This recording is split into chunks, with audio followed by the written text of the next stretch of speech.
Hello friends, welcome back to our channel. இன்றைக்கி நம்ம சேனலில் நல்ல காரசாரமான டேஸ்டான மட்டன் கிரேவி எப்படி பண்ணுறதுன்னு பார்க்க போகிறோம். ரொம்பவே சிம்பிளாக டேஸ்ட்டாக மட்டன் கிரேவியை குக்கரில் தாளித்து விட போகிறோம். அதோட டேஸ்ட்டும் ரொம்பவே சூப்பராக இருக்கும். எப்படி பண்ணலான்னு பார்க்கலாம் வாங்க.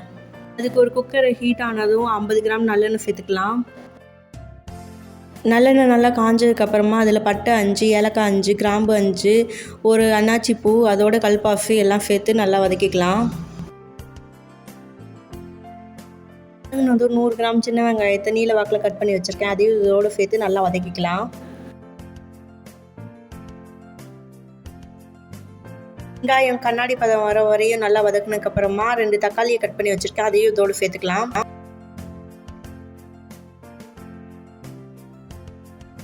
இப்போ தக்காளி நல்லா வதங்குறக்காண்டி தேவையான அளவு கல் உப்பு சேர்த்துக்கலாம்.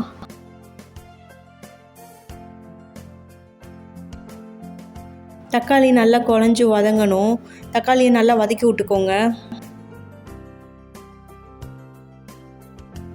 இப்போ பாருங்கள், தக்காளி நல்லா வதங்கிருச்சு. நம்ம நல்லா கழுவி எடுத்து வச்சுருக்கிற 1/2 கிலோ மட்டனை சேர்த்துக்கலாம்.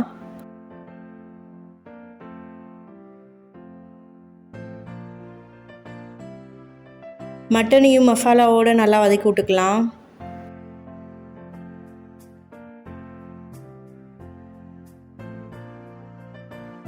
மசாலாவோடு நல்லா கலந்து விட்டாச்சு. இப்போ 1 ஸ்பூன் மிளகாத்தூள், 1 ஸ்பூன் கரம் மசாலா தூள், 1 ஸ்பூன் மல்லித்தூள், 1/2 ஸ்பூன் மஞ்சத்தூள், இது எல்லாத்தையும் சேர்த்து நல்லா கலந்து விட்டுக்கலாம்.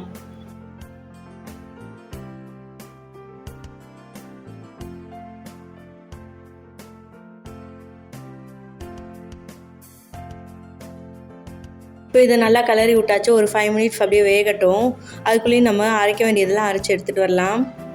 அரைக்கிறதுக்கு 6 பல் பூண்டு, 5 துண்டு இஞ்சி, 3 சில் தேங்காய் எல்லாத்தையும் இப்போ ஜாரில் சேர்த்துக்கலாம்.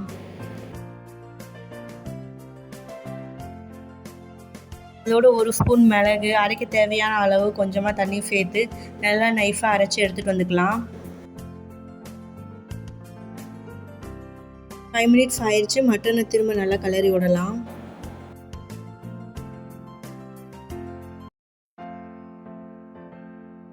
நல்லா கிளறி விட்டதுக்கப்புறமா அரைச்சி எடுத்துகிட்டு வந்த பேஸ்ட்டையும் இது கூட சேர்த்துக்கலாம்.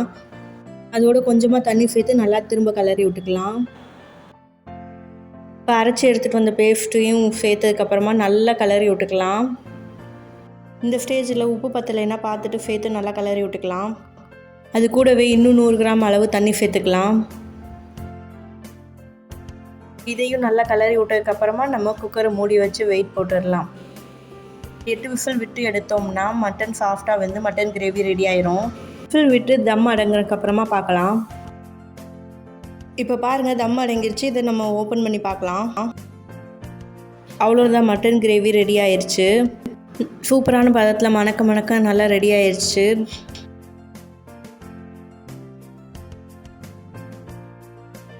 இது இப்போ நம்ம பரிமாறிடலாம்.